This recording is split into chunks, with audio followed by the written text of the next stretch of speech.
These latest headlines from ABC15 are sponsored by Lerner and Rowe Injury Attorneys. One call, that's all. Hello, I'm Megan Thompson, tracking those top stories for you on this Thursday from ABC15 Arizona. And we do start with the ongoing storm cleanup all across the valley. The city of Tempe now in a state of emergency after Monday's microburst tore up neighborhoods, forcing more than 100 people out of their homes.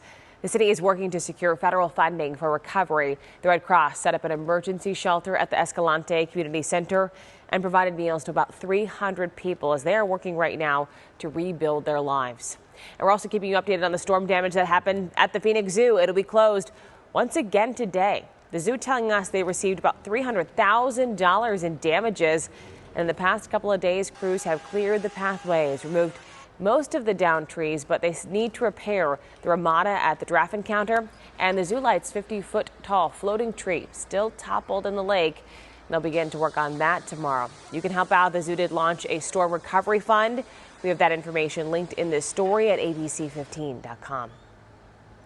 In the state of education, the Kyrene Elementary School District is kicking off a series of community meetings today as district leaders consider closing or repurposing up to 9 school campuses. Today's meeting will be held at Kyrene Middle School starting at 6 p.m.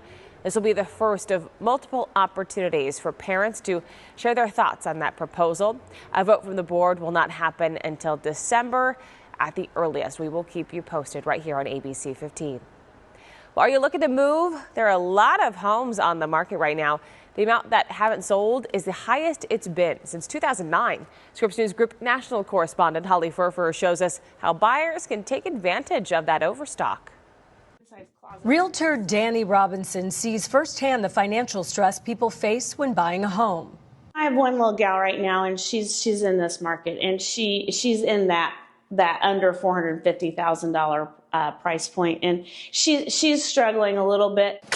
One option home buyers should consider: new construction, according to Realtor.com chief economist Danielle Hale. Especially if you're in regions of the country where we've seen a lot of new construction, and that's in the South and in the West. In August, there were 124,000 new completed homes for sale. That's a level the U.S. hasn't seen since the financial crisis in 2009. Mike Garabedian is a home builder and owner of Garabedian Properties in the Dallas-Fort Worth area. He says in that region alone, jobs have slowed from about 100,000 new jobs per year to about 60,000. So we're building 45,000 homes, but we're only selling 30-something thousand homes. Even though the U.S. is still facing a housing shortage, many potential buyers cannot afford the homes on the market. Garabedian says the $300,000 to $400,000 homes buyers are after are now $500,000 to $700,000 thanks to the cost of borrowing and ever-changing building codes. Hale says an elevated supply could benefit those ready to buy, with some builders offering incentives and deals. Everything from mortgage rate buydowns to cash at closing to appliance upgrades or inclusions in the buying package. So if you haven't considered new construction, it is worth taking a look. Garabedian says lower mortgage rates have sparked more interest in building or buying. We're not where we need to be, but it's going in the right direction. He's confident newly built homes will sell. It's just a matter of when. Holly Furfer, Scripps News Group. Tracking your most accurate forecast on this Thursday, I'm meteorologist Jorge Torres. A cool start across the valley and throughout the state, too, with temperatures in the metro in the mid-60s through at least 8 o'clock, 75 at noon, and our high today, 81 degrees. That is 8 degrees below normal for mid to late October. Northern Arizona, high staying in the upper 50s in Flag, 56 along the south rim of the Grand Canyon, near 70 in Kingman, and near 80 degrees in Bullhead City. Meanwhile, in southern Arizona, high staying in the mid to upper 70s today, and it gets even warmer and warmer the rest of the week and into the weekend. We keep those highs, though, in the lower 80s through at least tomorrow.